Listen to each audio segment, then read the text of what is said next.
Salam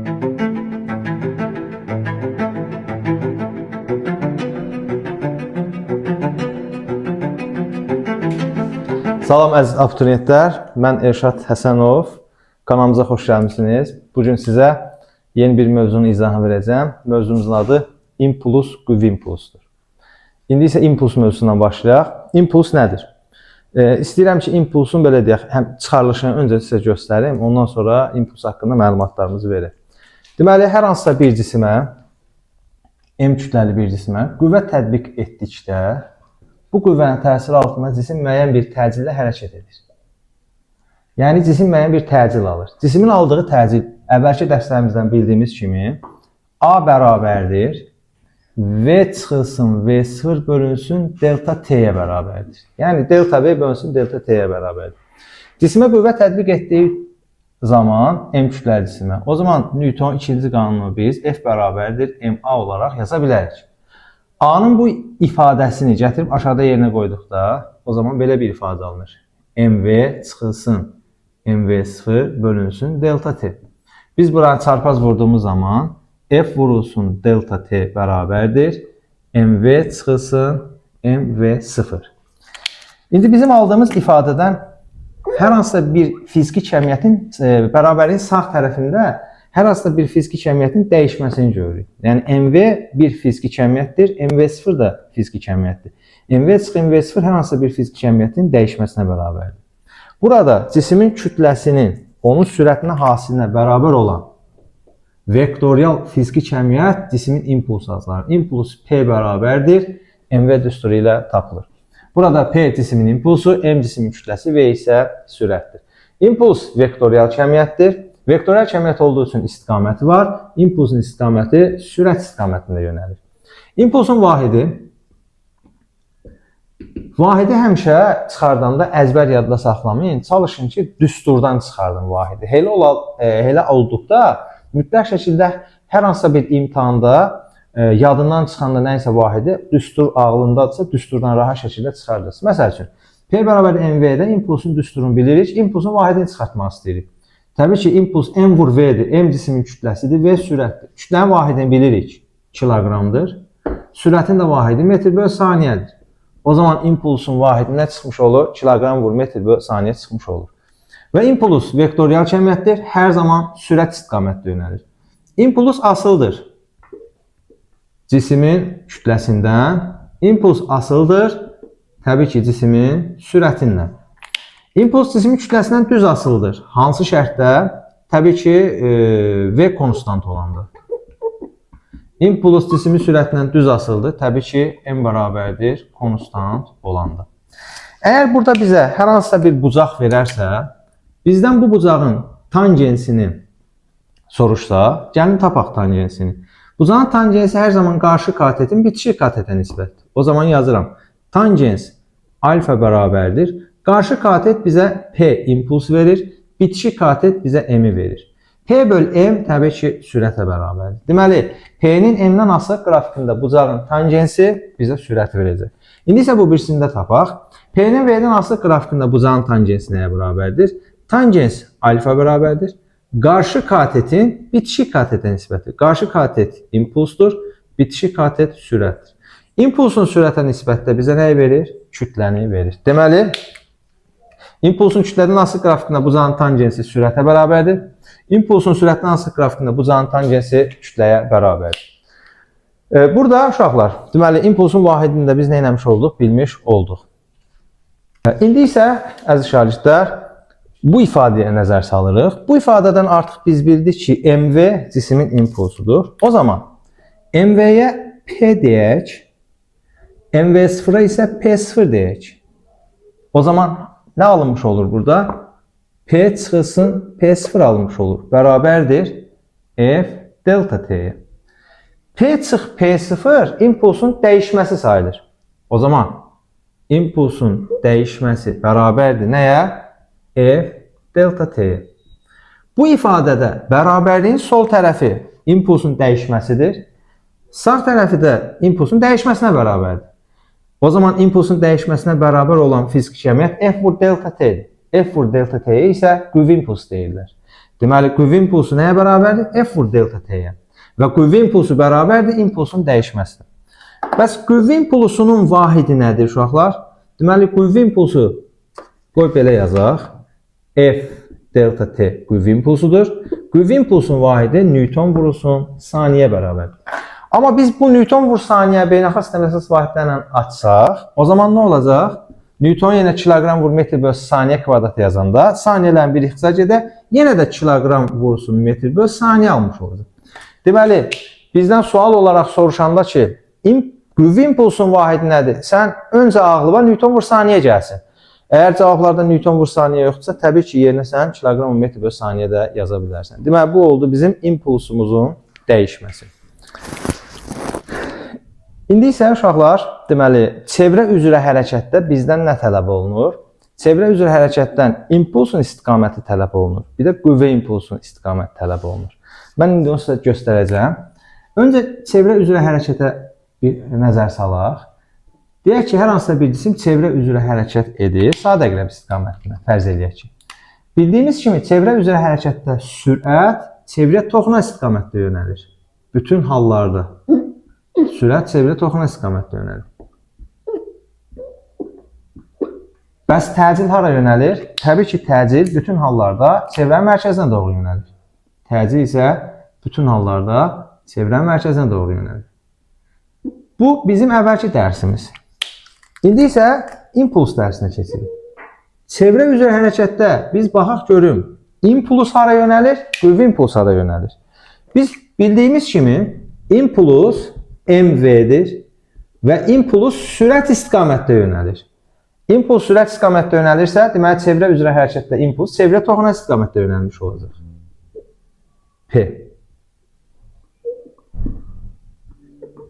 Bildiyimiz kimi qüvvə impulsu F delta t'dir. Qüvvə impulsu da vektorial kəmiyyətdir.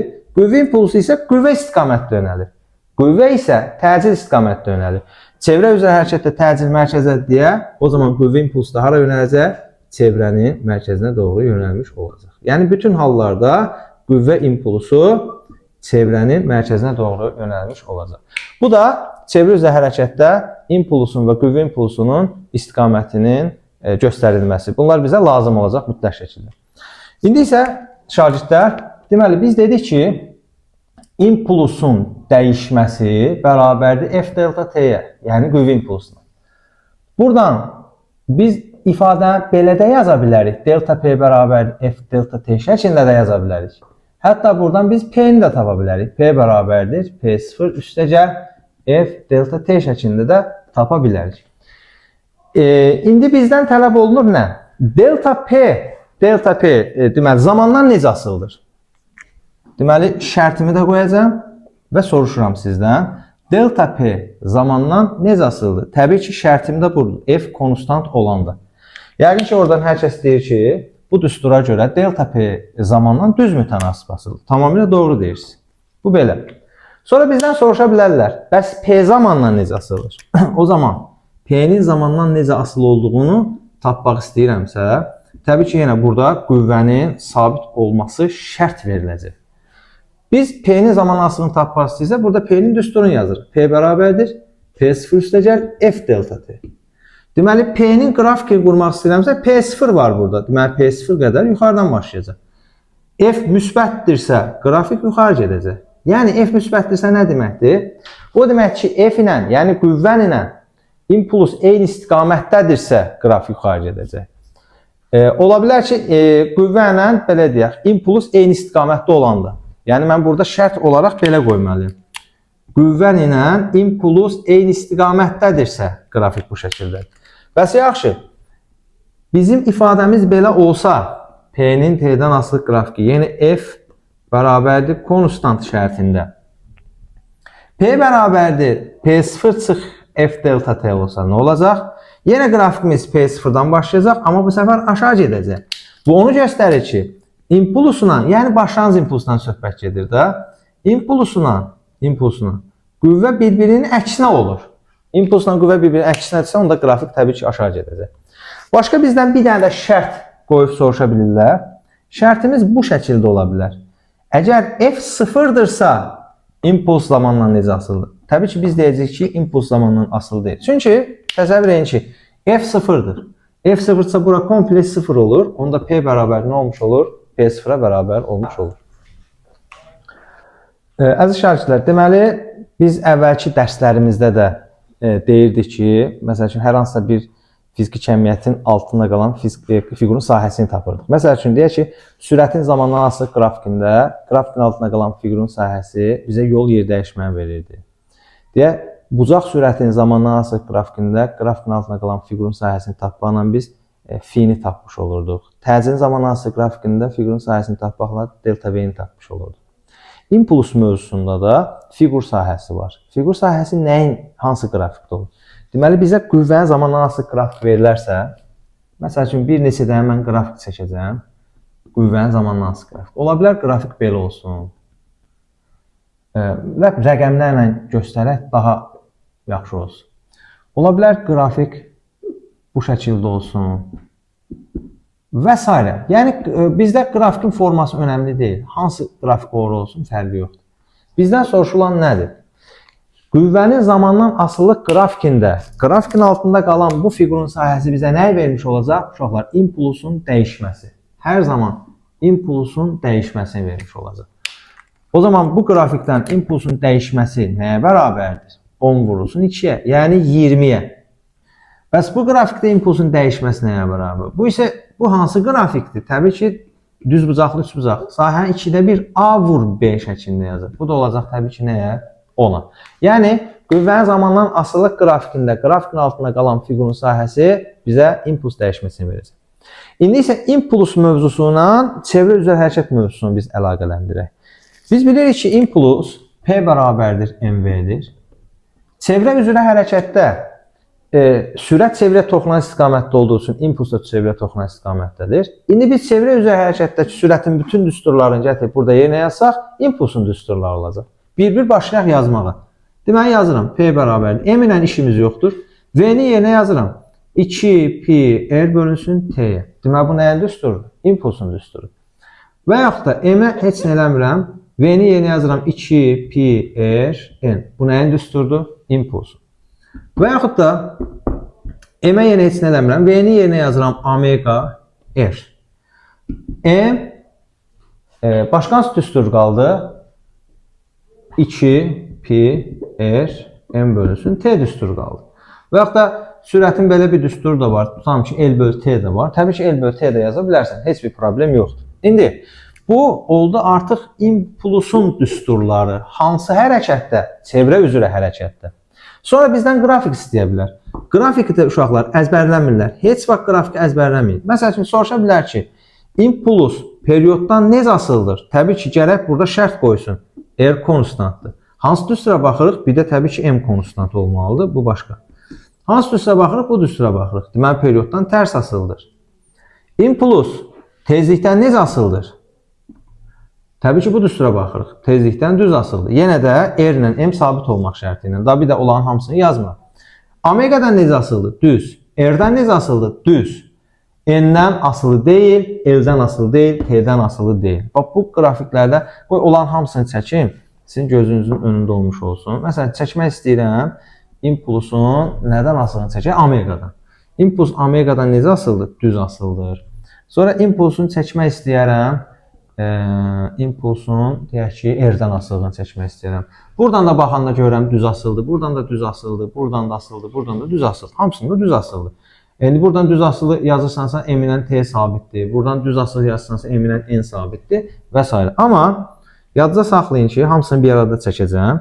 Impuls dövrlərin sayından asılı deyil, zamandan asılı deyil, məsafədən asılı deyil. Bax, bunları da nə etmək lazımdır? Bilmək lazımdır. Bu da, deməli, impulsun çevrə üzrə hərəkəti ilə bağlı düsturlar.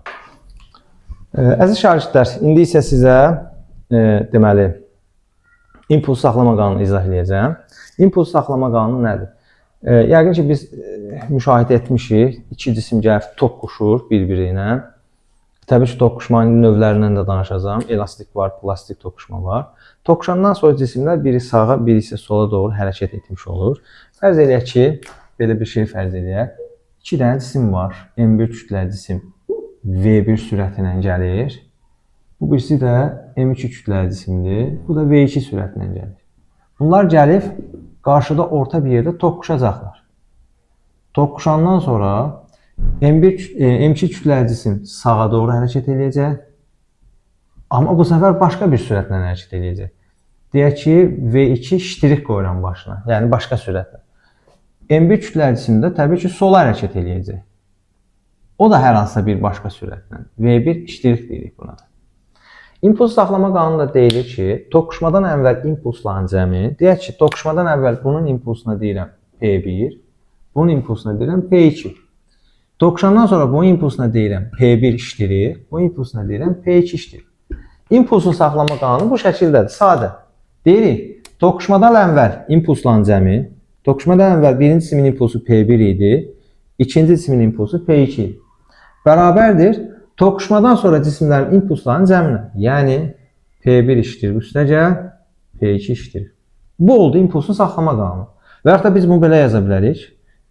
M1V1 üstəcə M2V2 bərabərdir. M1V1 iştirir üstəcə M2V2 iştirir. Bu da oldu impulsun saxlama qanunu. Yəni qısa və konkret impulsun saxlama qanunu toqquşmadan əvvəl cisimlərin impulslarının cəmi, toqquşmadan sonra impulsların cəminə bərabərdir. Sonra var reaktiv hərəkət. Reaktiv hərəkət nədir? Məsəl üçün hamımız bəlkə də tüfəng atmışıq, tir atmışıq. Tir atanda, tüfəng atanda bizə deyirlər ki, o tüfəngin qundaq hissəsini çiynimizə möhkəm tutmalıyıq ki, zədə olmasın. Bunun səbəbi nədir? Deməli, biz əgər aralı tutsaq çiynimizdən tüfəngi, biz tüfəngi atanda tüfəngdən güllə çıxıb hərəkət etdiyi zaman tüfəngin özü əks istiqamətdə hərəkət edir və sürətli şəkildə. Deməli, biz ara tutanda, güllə çıxıb gedəndə tüfəng əks istiqamətdə hərəkət etdiyi üçün çiynimizi zədələyə bilir. Ona görə deyirlər, çiyninize möhkəm yapışdırmalısınız, tutmalısınız və elə atəş açmalısınız. Deməli, reaktiv hərəkətin mahiyyəti budur. Cisimdən bir hissə ayrılaraq hərəkət etdiyi zaman cismin özünün əks istiqamətdə hərəkət etməsi reaktiv hərəkət adlanır. Reaktiv hərəkətin də belə deyək, impulsu saxlama qanununa əsaslanır, işləmə prinsipi belə deyək. Bu da oldu reaktiv hərəkət. Əziz şagirdlər, indi isə sizlərə toqquşmadan danışacağım. Toqquşma iki növ var. Mütləq elastik toqquşma var, bir də mütləq qeyri-elastik toqquşma var. Öncə mütləq elastik toqquşmadan danışaq. Mütləq elastik toqquşmanın bəzi şərtləri də var, onları da deyəcəm. Mütləq elastik toqquşmada həm impulsun saxlama qanunu ödənilir, həm də mexaniki enerjinin saxlama qanunu ödənilir. Yəni kinetik enerjinin saxlama qanunu ödənilir. O zaman biz nə yazacaq? Yazacaq belə.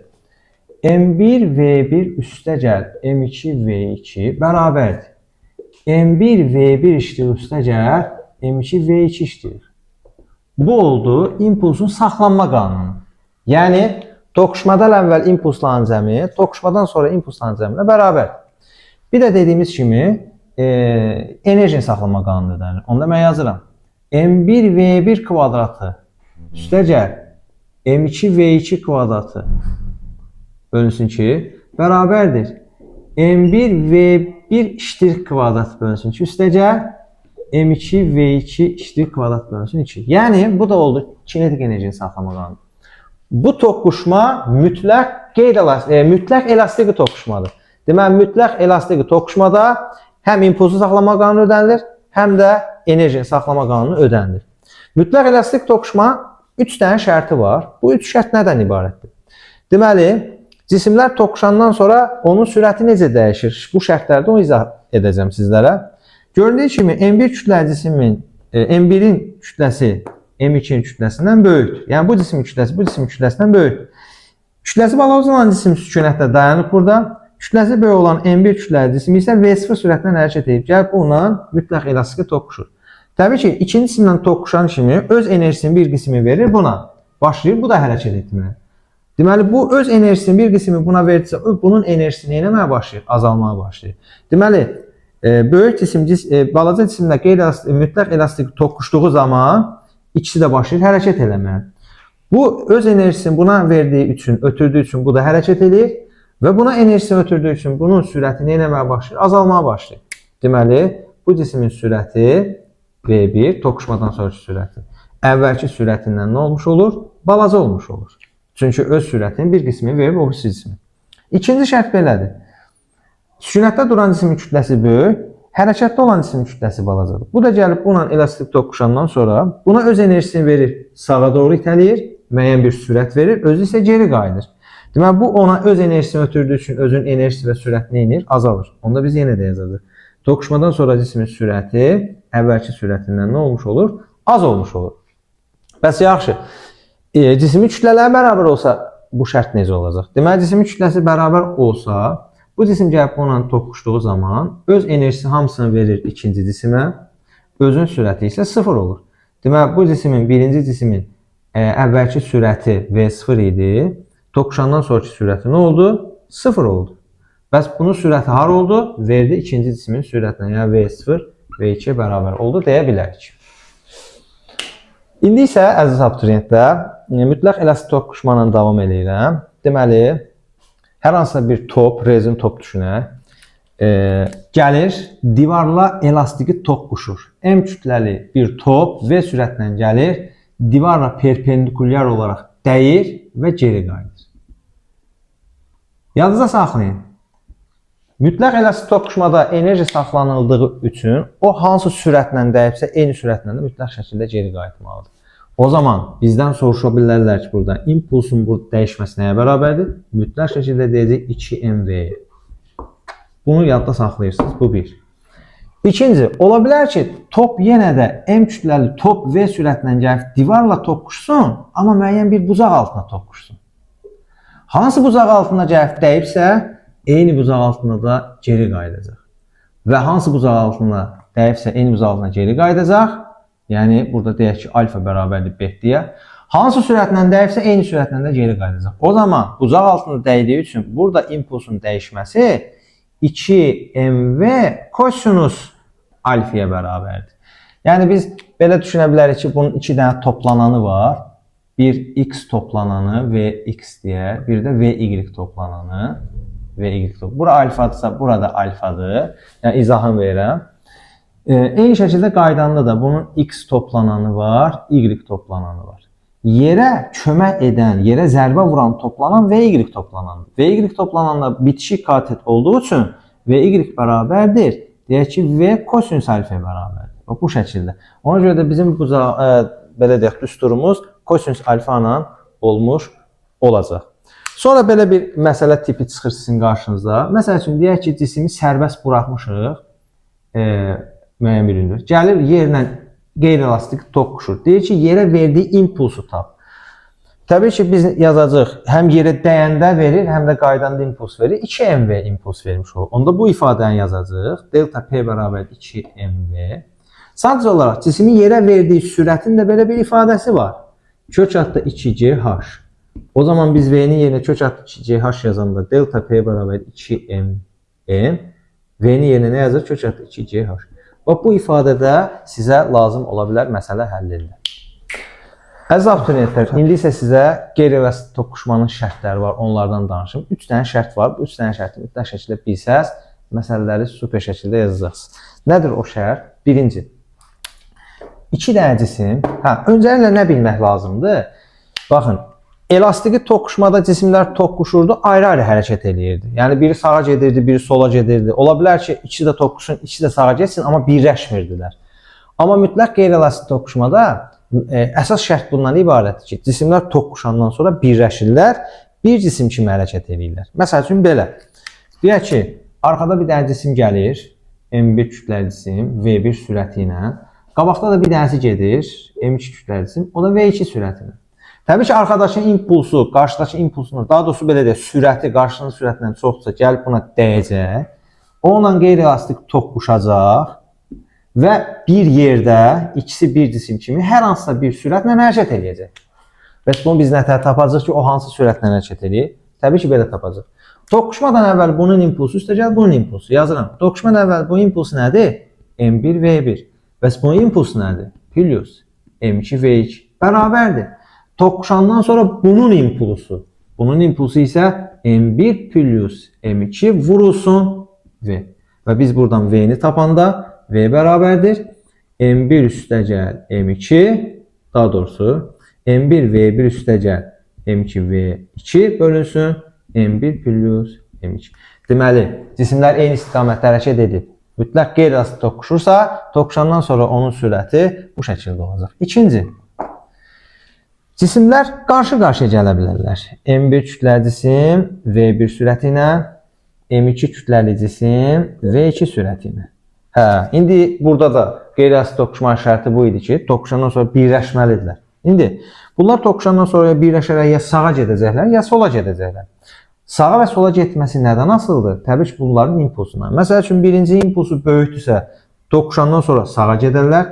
İkinci impulsu böyükdürsə, toqquşandan sonra sola gedərlər.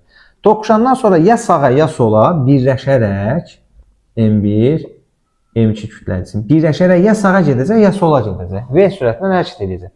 O zaman biz bunu nə yazacağıq? Biz bunu yazacağıq. Yenə də yazırıq. M1, V1. Burada deyək ki, biri x ox istiqamətində, biri x ox əksinə gedirsə, mən yazanda yazmalıyım. M1, V1 plus mənfi M2, V2 bərabərdir. M1 üstəgəl M2 vurulsun, V yazmalıyım. Buradan V-ni tapanda mən düsturun modul da yazacağım uşaqlar. Çünki sağa sola getməyi bilmirik də. Sağa mı yoxsa sola getməyi. Yazacağım M1, V1 çıxılsın M2, V2 bölünsün M1 plus M2. Deməli, qarşı-qarşıya gələn cisimlər qeyri-asitli toqquşandan sonraki vəziyyətdə cismin sürəti, cisimlərin sürəti bax bu şəkildə tapılacaqdır.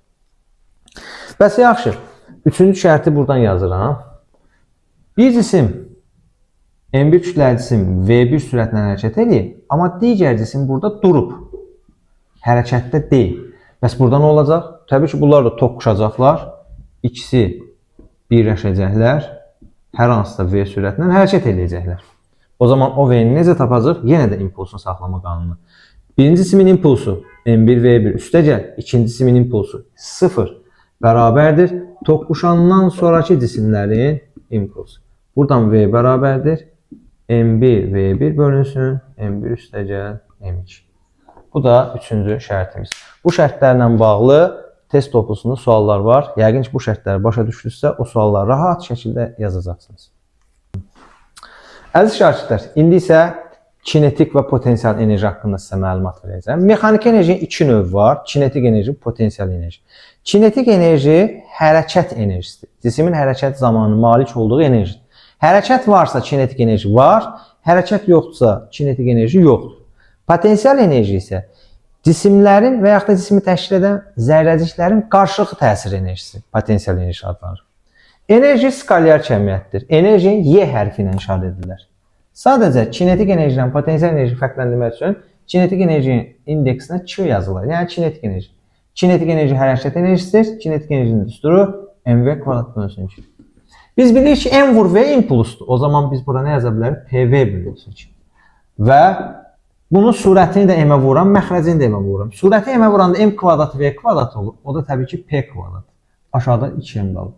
Bax, bu üç düstur kinetik enerjinin düsturlarıdır. Və bu düsturların üçündən də istifadə edərək biz bütün məsələləri həll edə bilərik. İndi bu düsturlara görə kinetik enerji asılıdır. Nədən? Təbii ki, görürük, hamımız görürük ki, sürətdən asılıdır. Necə asılıdır? Əgər cismin kütləsi sabitdirsə, deyəcəksən ki, kvadratik asılıdır. Kütlədən də asılıdır. Necə asılıdır?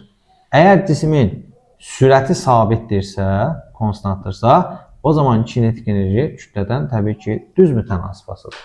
Sonra bizə verər impulsdan asılılığını. Təbii ki, impulsdan necə asılıdır? İmpulsdan kinetik enerji, impulsdan əgər cismin kütləsi sabitdirsə, təbii ki, kvadratik asılı çəkə bilərik. Ola bilər ki, deyək ki, impulsdan sürət sabit olunca necə asılı olur? Düz asılı olur. Yəni, əsasən bunları bilmək lazımdır. Bu arada buradan məsələn sürəti tapmaq var, impulsu tapmaq var, buradan impulsu tapmaq var, kütləni tapmaq var. Bunlar hər abituriyent yəqin ki, özü tapa biləcək. Burada bir problem yoxdur. Kinetik enerji skalyar kəmiyyətdir. Kinetik enerjinin vahidi jouldur. Potensialdır deyək. Canımız qutarsın.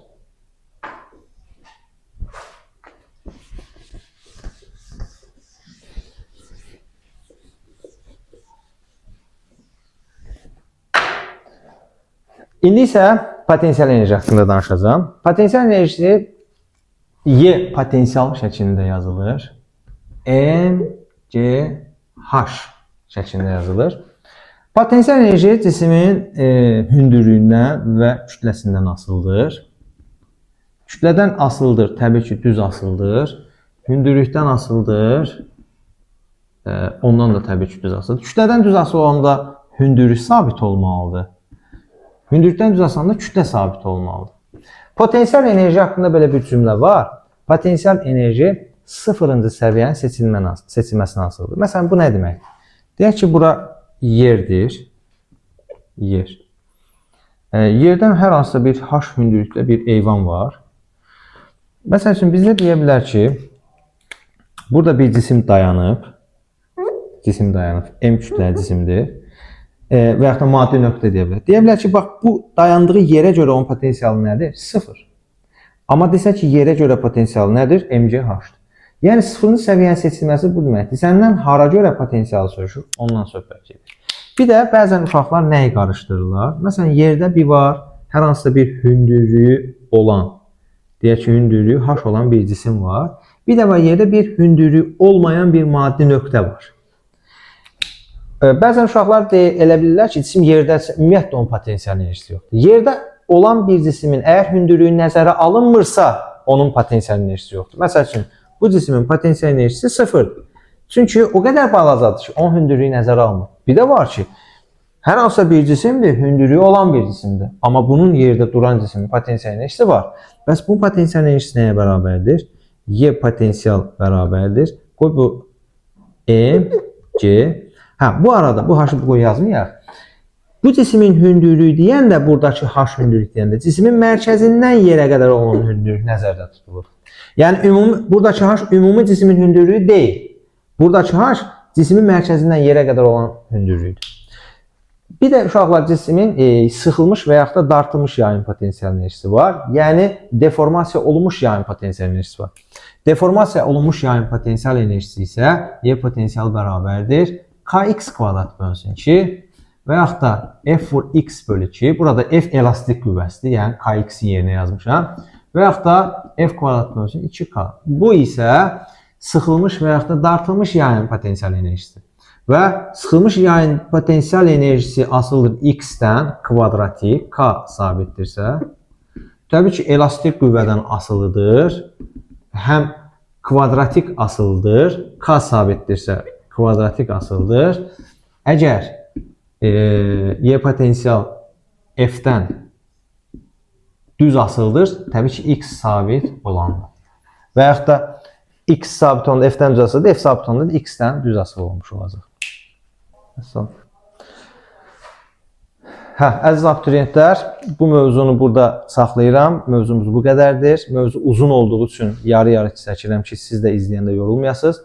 Mövzunun ardını isə növbəti videolarda çəkib sizlərlə paylaşacaq. Sağ olun, kanala abunə olmağı unutmayın.